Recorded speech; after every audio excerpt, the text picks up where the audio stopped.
This is John from OptixEQ, and today I want to talk about race of the day. And again, our philosophy with the race of the day is simple. We want to show you how to use our products, how to apply them, one way to do it.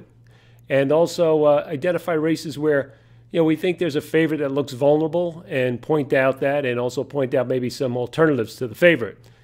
Today, I also want to kind of talk a little bit about our framework, what we do, and how we actually come up with the race of the day, and how we actually handicap the horses, a little bit behind the scenes. It's a very simple framework. It's 3 steps, but again, handicapping is more art form than exact science, and there's a lot of room for interpretation in all these steps. And some people may come at it different than others, but at least it's a framework that we use. It's been successful for us. And the 3 steps are: number 1, we're trying to understand the capability of the horse. Is the horse fast enough? Is he suitable to today's conditions? The distance, the surface, and the class. Where this horse, number 2, is in his form cycle. Is he improving, regressing? What does his race history tell us about it? And is there any indication of that we can get into the trainer's head and understand where what he's doing and what he wants to do with this race? Is it win today, or is it a prep, or what have you? And then finally, the pace dynamics. Here we're trying to understand the race flow, or at least the potential race flow of the race, and wonder if it favors or hurts the chances of each of the individual horses that we evaluate. So what I'm going to do, this is Los out, and tomorrow it's race 7. And I'm not going to go through every horse like this, but I just want to show you kind of the approach so you can see it visually. And I do, on the OptixEQ.com website, I also will attach kind of a cheat sheet where I go through every horse, so you can kind of refer to that. But today I'm just going to go through the horses that we really aren't too keen on. And I think the most important thing in handicapping is more eliminating horses than actually picking horses. So I'm going to start with the number 5, and you can see up in the upper left-hand corner, Optix Fig Range. And for those who haven't been around us long enough to know what that means, is that's kind of what we think it's going to take to win this race from our figure standpoint. And I'll go into that in the future. I know I've done it on webinars, but I'll create a video on actually how that's calculated. But it gives you more current view versus a par number, because all races aren't, $16,000 starter allowance aren't created equal. But we think the range it's going to be to take to win this race is between 88 and 94, so that just gives you a perspective. So I'm going to start with a horse that I think is very easy elimination, especially looking at optics, and that's what we are doing, the number 5. We're going to consider this horse a toss, but let's go through the process. First, on capability, what I like to do is highlight races where the horses run an Optix Notes performance figure B or better. And in this case, you can see it's kind of sparse for the number 5. He's only done it once, and that was his maiden claimer win. It was on this track, though, and it was back in April 2015. And he hasn't run anything really approaching that since. If you look at his speed figures, he's well below the range it takes to win this race, which is really a negative, right? So all those races, this horse has come up short versus what is expected to win today, another big negative. So a capability, this horse would get a fail for us.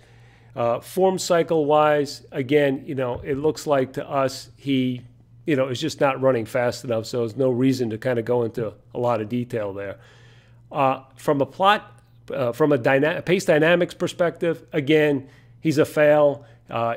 If you look at his Optix RPM, and you see I have the number 5 is in red, the arrow is pointing to that, and all that means is the horse's run style doesn't match today's plot. He's a big circle in quadrant 4. For you people who follow plot know that that's more of a closer's quadrant, and a circle doesn't really say that the late pace relative to the rest of the field looks weak.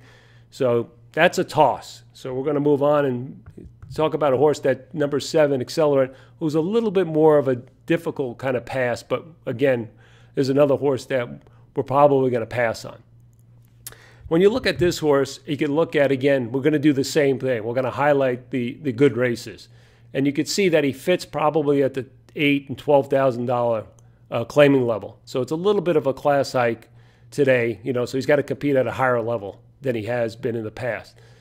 So, okay, let's look at his speed figures. And the check marks all apply to races where he's kind of run within the range. And you could see that, he's done it quite a few times. So that's kind of a positive. The negative is, though, let's take a look at the form cycle of this horse. Okay, he switched trainers 4 back from Yakteen to Fernandez. And, he comes back and he runs a good race first time with the new trainer. And sometimes that's really, again, the horse has, his past training is still taken over and he's still in good form. And so, like, maybe this is not even his first race in his new form cycle with the new trainer. Maybe it's 0. After that, they move him up in class. And you say, well, that's good. They moved him up in class. But you could tell his Optix performance figures, even though his speed figures look okay, have declined. They went from a B to a B- to a C+. And now they're swinging him back, if you see the 11 days, right back again at Los Al. Now, he is dropping, and you might say, hey, this horse looks like, this might be a good spot for him.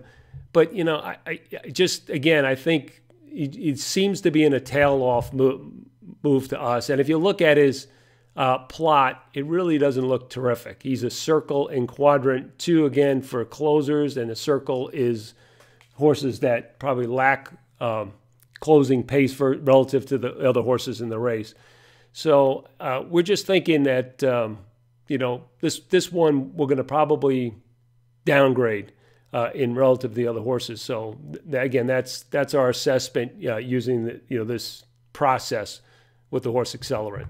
Let's go to number 8, Persuasive Paul. And this horse, again, he's run some good races in the past. And you could see all those green highlighted races. And, he's run them at, good levels. So he's got back class. But, again, here's another horse that hasn't done as much since switching barns. And you can see he switched barns on the February 7th. And you just kind of see his form has kind of declined.